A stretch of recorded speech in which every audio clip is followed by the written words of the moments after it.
the concepts of fall and redemption, that I think that we can't just have students study the fall, but also the fact that because of the fall, we have the opportunity to be reconciled toward God.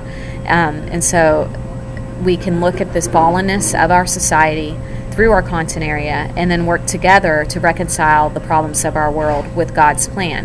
And so this type of service learning project can really empower the students to learn that they can impact society in a positive way. And as Christ followers, they should be trying to impact society in a positive way.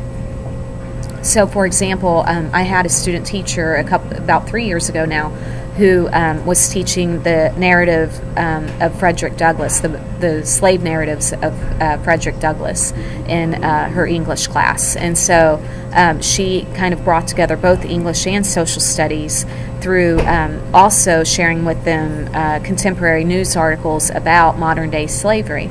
A lot of students, I remember even teaching the Holocaust, would say, well, this was something that happened 70 years ago, but it would never happen today. Well, in fact, it is happening today, so they need to learn that. But she took it a step further and had the students create artwork that dealt with slavery, and also they may have done writings as well. So just different ways for them to reflect on the concept of the sin of slavery and human trafficking, and then created an evening for families to come in and the community to come in and view what the students had created, and then they charged money at the door that would then be sent to the International Justice Mission to fight human trafficking. So that was a really great idea. It wasn't something where the students had to leave the campus, which logistically can sometimes be a challenge, but they are still doing something very important for the community, in this case the global community, by hosting their own slave awareness campaign there on their campus, and then sending the money to an organization that can affect change internationally. Students in another class had the idea of creating a biology lab for the inner city. So that in this case, the fallenness is the inequity, as we talk a lot about in culturally relevant pedagogy, the inequity of resources from an urban setting, an urban school, to a suburban school. And as I've mentioned before, you can see a lot of that even in the city of Sharon, or in that area, the Shenango Valley, where you have one school district that is wealthier and they have the best of everything, and then you go down the road to Farrell, where they do not have as much for the students.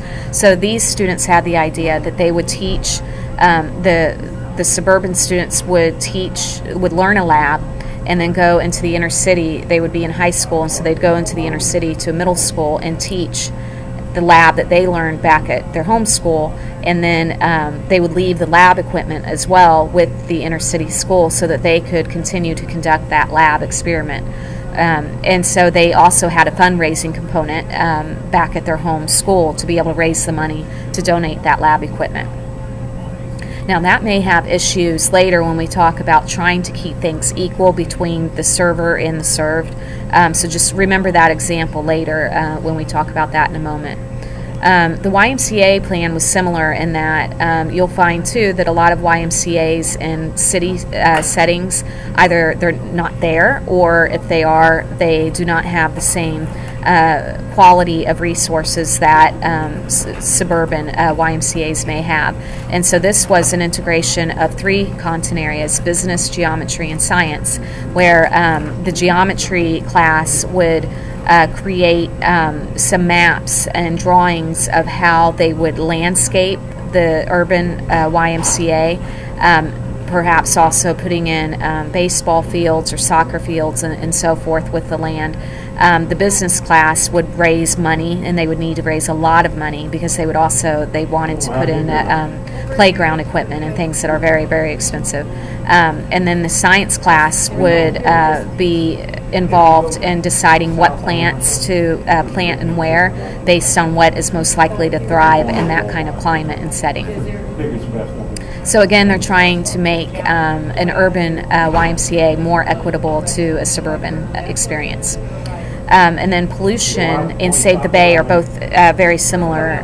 So I'll just kind of group those together. But it's the idea of looking at the sin of the human sin of polluting God's earth. We are called to be stewards of this earth, and yet we're not doing such a great job of it. So they would learn how to deal with pollution, and then actually have a pollution campaign in their community. Or in the Save the Bay area, that was the Chesapeake Bay, and so students went out to the Chesapeake Bay and tried to collect trash, and also they tested the water for water quality and so forth as well. So again, they see a fallenness of society, but instead of staying there and identifying the problem, they're also working toward changing it toward reconciliation. And so by that, they learn that they can have an impact in their world. So the students are empowered through the Service Learning Project. So just as we did with the last slide, think about where you in your subject area teach the fall and redemption. And if you haven't thought about it in those terms before, think about it, because you probably do. And math may be harder because a lot of times we take math and put it on the board or put it in a book, but we don't talk about its implications or what it can do for society. So perhaps you can think about how math can really delineate problems that we have in society, and then how you can use the math to change what we can see through the math, the problem that society has.